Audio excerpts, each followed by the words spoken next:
La richesse n'était pas toujours ce qu'elle semblait être, et cela avait été appris à ses dépens en un instant. Un moment inoubliable. C'était un samedi après-midi ordinaire à Beverly Hills, où les rues étaient animées par des personnes entrant et sortant des magasins de luxe. La boutique opulente de Lane se trouvait au coin du boulevard, tel un phare pour les riches et ceux qui aspiraient à ressembler à la clientèle à l'intérieur. Une douce mélodie de jazz flottait dans l'air, tandis que l'odeur du cuir coûteux et du jasmin frais se mêlait. Le personnel, poli et bien habillé, s'occupait des clients avec soin. Parmi les acheteurs, Tyler, un jeune homme de 17 ans, affichait une arrogance qui ne venait que de sa certitude de pouvoir obtenir tout ce qu'il désirait d'un simple tapotement sur son téléphone. Sa tenue était un cri de richesse. Des baskets Balenciaga blanches, un sweat à capuche Gucci et une chaîne en or qui scintillait sous les lustres du magasin. Il n'était pas seul. Ses deux meilleurs amis, Mason et Ethan, étaient tout aussi voyants dans leurs vêtements de créateurs. Le trio déambulait dans le magasin, leur voix résonnant plus fort que nécessaire alors qu'ils riaient et commentaient les articles. « Regardez cette veste », déclara Tyler en tenant une pièce en cuir noir étiquetée à $6 000. « C'est un basique discret, je ne la porterai qu'à la salle de sport. » Mason renifla. « $6 000 pour ça? Il devrait me payer pour la porter. » Un vendeur à proximité rit nerveusement, ne sachant pas s'il devait se joindre à eux ou non. Au milieu des rires et de l'énergie, une silhouette se détacha, ou plutôt ne se détacha pas du tout, près du coin du magasin. Un homme noir plus âgé examinait tranquillement un étalage de montres.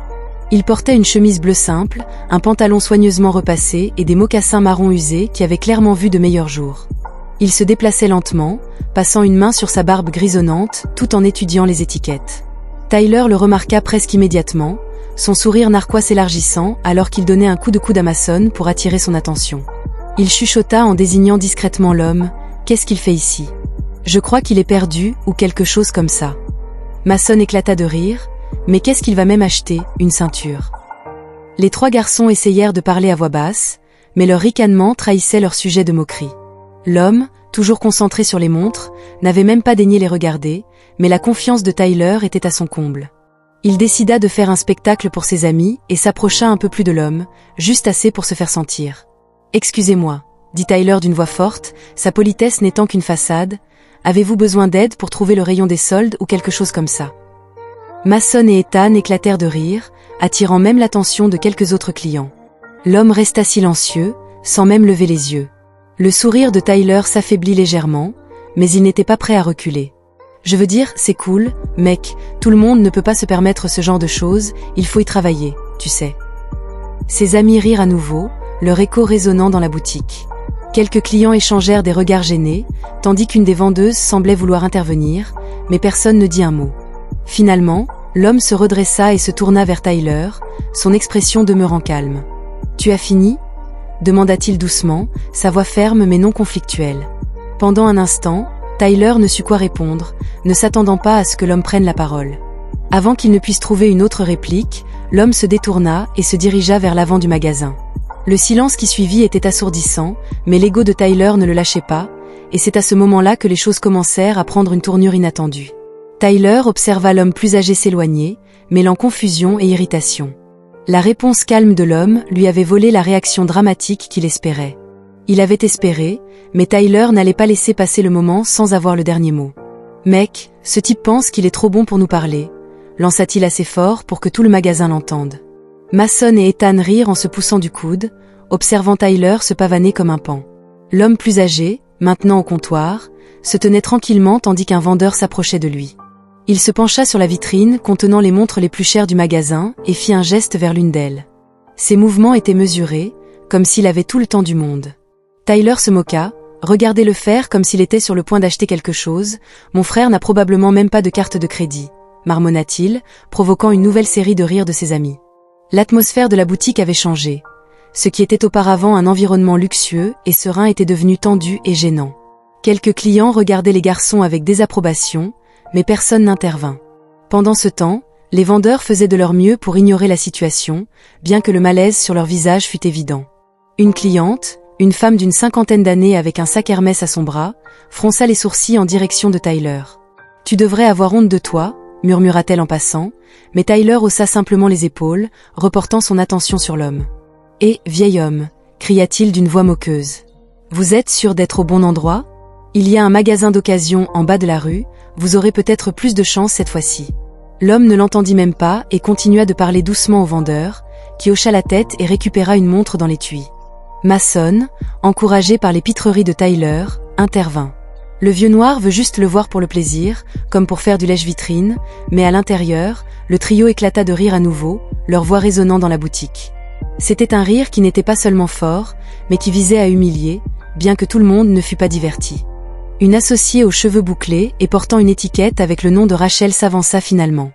Elle avait plié nerveusement des foulards à proximité, mais affichait maintenant une détermination. « Excusez-moi, » dit Rachel d'un ton brusque, « vous dérangez les autres clients, je vais devoir vous demander de baisser la voix ou de partir. » Tyler haussa un sourcil en voyant qu'elle se tenait ferme. « Nous plaisantons, et puis, nous sommes probablement vos meilleurs clients aujourd'hui, » fit-il en désignant ses amis, dont les tenues valaient toutes plus que le loyer mensuel de Rachel. Les joues de Rachel rougirent, mais elle resta droite. « Nous apprécions tous nos clients ici, si vous ne pouvez pas être respectueux, je devrais appeler la sécurité. » Mason et Ethan échangèrent des regards inquiets, mais Tyler se moqua de la sécurité. « Comme si nous faisions quoi que ce soit de mal, vous devriez nous remercier d'avoir gardé cet endroit intéressant. » Cependant, alors que Tyler se retournait vers l'homme plus âgé, son sourire commença à s'estomper. Quelque chose dans la posture de l'homme, sa confiance tranquille, fit naître en Tyler une lueur de doute. La tension dans la pièce était palpable, mais personne n'aurait pu prédire ce qui allait se passer ensuite. La boutique était silencieuse, à l'exception de la douce musique de jazz en fond. Tous les regards étaient rivés sur l'homme plus âgé, qui se tenait calmement au comptoir, apparemment imperturbable face à la scène qui se déroulait derrière lui. Les railleries de Tyler, les rires, même la confrontation de Rachel, rien de tout cela ne semblait l'affecter. Le vendeur au comptoir, un homme grand aux cheveux poivre et sel, se pencha pour parler à l'homme plus âgé.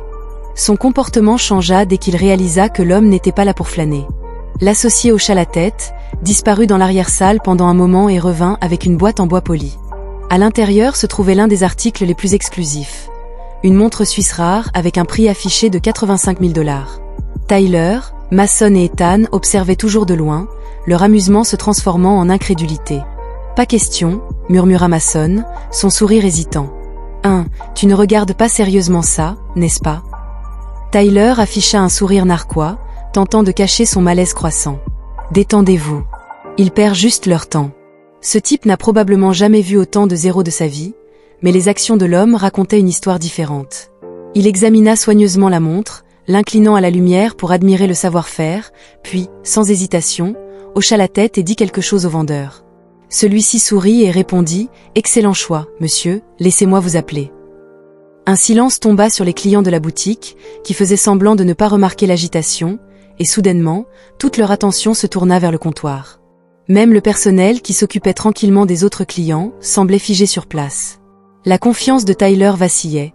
Il croisa les bras, se penchant vers ses amis comme pour trouver du soutien dans leur réaction. « C'est un bluff », marmonna-t-il, bien que sa voix manquât de sa bravade habituelle. Le vendeur commença à taper sur la caisse enregistreuse. Ses doigts bougeaient rapidement alors qu'il calculait le total pendant que l'homme fouillait dans sa poche et en sortait un élégant portefeuille noir.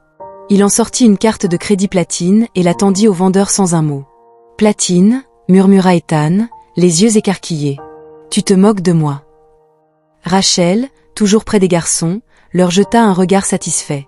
Elle ne dit rien, mais le léger sourire narquois sur son visage en disait long.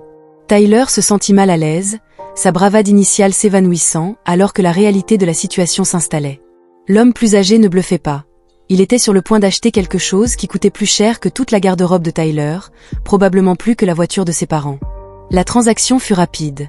L'associé remit à l'homme son reçu avec la montre dans son élégant coffret. « Merci, monsieur », dit-il avec un respect sincère. « Profitez de votre séjour. » L'homme acquiesça poliment et se tourna pour partir, mais pas avant de jeter un regard en direction de Tyler. Leurs yeux se croisèrent brièvement et, dans ce silence, un message tacite s'échangea entre eux. Ce n'était ni de la colère ni du triomphe, mais quelque chose de bien plus puissant, de la dignité. Tyler se tenait là, figé, tandis que l'homme avançait vers la sortie, mais le moment n'était pas encore terminé, car l'homme plus âgé se dirigeait vers les portes vitrées de la boutique. La tension dans la pièce était palpable. Tyler, Mason et Ethan échangèrent des regards inquiets, leur rire ayant laissé place au silence. Les autres clients observaient avec admiration, murmurant entre eux sur ce qu'ils venaient de voir. Juste au moment où l'homme atteignit la sortie, il s'arrêta. Lentement, il se retourna, balayant la boutique du regard. La pièce redevint silencieuse. L'homme retourna vers le comptoir, portant le poids de quelqu'un qui n'avait rien à prouver, mais qui avait quelque chose d'important à dire.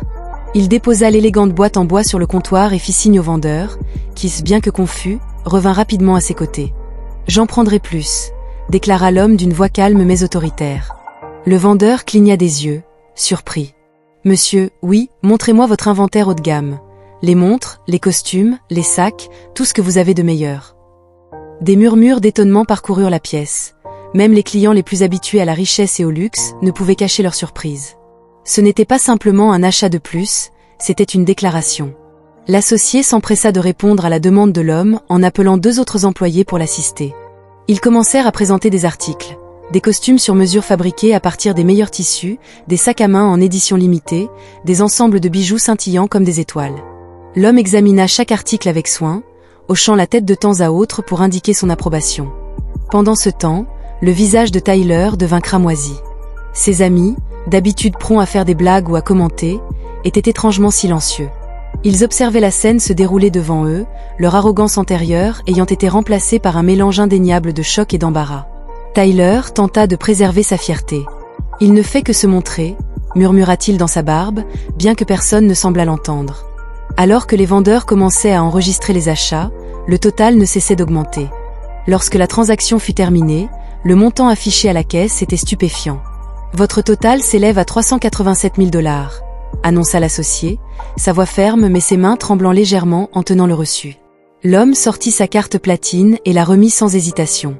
La transaction se déroula sans accroc, et les employés emballèrent soigneusement les articles dans des sacs de marque, leur professionnalisme ne parvenant pas à dissimuler leur étonnement. Avec ses achats soigneusement empilés sur un chariot, l'homme se prépara à partir à nouveau. Mais avant de le faire, il se tourna pour faire face directement à Tyler et à ses amis. Cette fois, sa voix était plus forte, brisant le lourd silence qui régnait dans la pièce. « Fils, dit-il en s'adressant à Tyler, tu devrais peut-être réfléchir à 2 fois avant de juger quelqu'un sur son apparence. La richesse n'est pas toujours visible. En revanche, le respect devrait être manifeste chez tout le monde, peu importe qui ils sont ou d'où ils viennent. » Les mots de l'homme flottaient dans l'air comme un écho puissant. La bravade de Tyler s'était évaporée, remplacée par un regard de pure humiliation. Il ne pouvait pas soutenir le regard de l'homme. L'homme plus âgé se retourna vers la sortie, poussant lui-même le chariot malgré les offres du personnel de l'aider. Alors que les portes se fermaient derrière lui, la boutique demeura étrangement silencieuse. Mais alors que l'homme s'éloignait, la leçon qu'il avait laissée derrière lui commençait à s'enfoncer. La boutique était immobile, comme si le temps lui-même s'était arrêté. Tyler se tenait figé sur place, les bras croisés fermement sur sa poitrine, mais sa confiance habituelle avait disparu. Mason et Ethan se tenaient maladroitement à ses côtés, échangeant des regards inquiets, leur sourire narquois précédent ayant laissé place à des expressions soucieuses. Les autres clients reprirent leurs activités, mais leurs murmures persistaient comme des mots irrespectueux, mérités et autorisés, flottant dans l'air et perçant l'ego de Tyler comme des aiguilles. Rachel, la vendeuse qui avait confronté les garçons plus tôt, s'avança à nouveau. Cette fois, elle était calme mais ferme. « Vous voyez ce qui vient de se passer ici ?» demanda-t-elle d'une voix posée. Tyler la regarda sans répondre. Pour la première fois, il n'avait aucune réplique spirituelle ni remarque sarcastique à lui opposer. Rachel poursuivit en expliquant que l'homme n'était pas là pour acheter simplement une montre ou un costume. Il avait montré à tout le monde dans ce magasin ce qu'était vraiment la classe, et cela ne dépendait pas de l'argent, mais de la manière dont on traite les autres. Peut-être devriez-vous y réfléchir la prochaine fois que vous essayez d'embarrasser quelqu'un sans raison. Ethan s'éclaircit la gorge, mal à l'aise. Bon, on a compris, on peut y aller maintenant. Mais Tyler ne bougea pas. Son regard était fixé sur l'endroit où l'homme se tenait quelques instants plus tôt, le poids des mots de Rachel et la pression de l'homme pesant sur lui. Il ne s'était jamais senti aussi petit et, pour la première fois depuis longtemps, il réalisa que ses vêtements tape à l'œil et ses accessoires de créateur ne pouvaient pas le protéger de la vérité. Alors que le trio se dirigeait enfin vers la sortie, Tyler garda la tête basse. Le chemin vers leur voiture semblait interminable. Les rires et l'arrogance, qui avaient autrefois défini leur groupe, avaient disparu. Une fois à l'intérieur de la voiture, Mason brisa le silence. Mec, c'était intense. Ethan hocha la tête. Ouais, mec, il a lâché presque 400 000 $ comme si de rien n'était. Mais Tyler ne dit rien, regardant simplement par la fenêtre, les mots de l'homme résonnant dans son esprit, la richesse n'est pas toujours quelque chose que l'on peut voir. Le respect, en revanche, devrait être visible chez tout le monde, peu importe qui ils sont ou d'où ils viennent.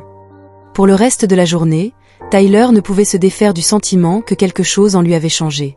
Il revivait chaque moment de la rencontre, de ses commentaires moqueurs à la dignité tranquille de l'homme. Et pour la première fois, il se voyait clairement, non pas comme le leader admiré et confiant de son groupe, mais comme un garçon qui avait beaucoup à apprendre. Le lendemain matin, Tyler se réveilla avec un étrange sentiment de détermination. Il sortit son téléphone et fit défiler ses contacts, s'arrêtant sur le nom de Rachel. Il l'avait obtenu après que son père ait acheté quelques articles de la boutique il y a un mois. Il hésita un instant avant d'envoyer un simple message « Et, je voulais juste dire que je suis désolé pour hier, tu avais raison. » À sa grande surprise, Rachel répondit presque immédiatement « Excuse acceptée, j'espère que tu le penses. » Et il prit conscience de la leçon que l'homme plus âgé avait laissée derrière lui. Elle n'était pas seulement restée avec Tyler, elle l'avait transformé. Parfois, la vie nous réserve des moments qui nous obligent à réfléchir attentivement à qui nous sommes et à qui nous voulons devenir. Ce n'est pas une question de combien d'argent vous avez ou de ce que vous portez, mais de la manière dont vous traitez les autres. La prochaine fois que vous serez tenté de juger quelqu'un sur son apparence ou de rabaisser quelqu'un, réfléchissez-y à 2 fois. Le respect est gratuit et le montrer vous rend plus riche que tout ce que l'argent peut acheter.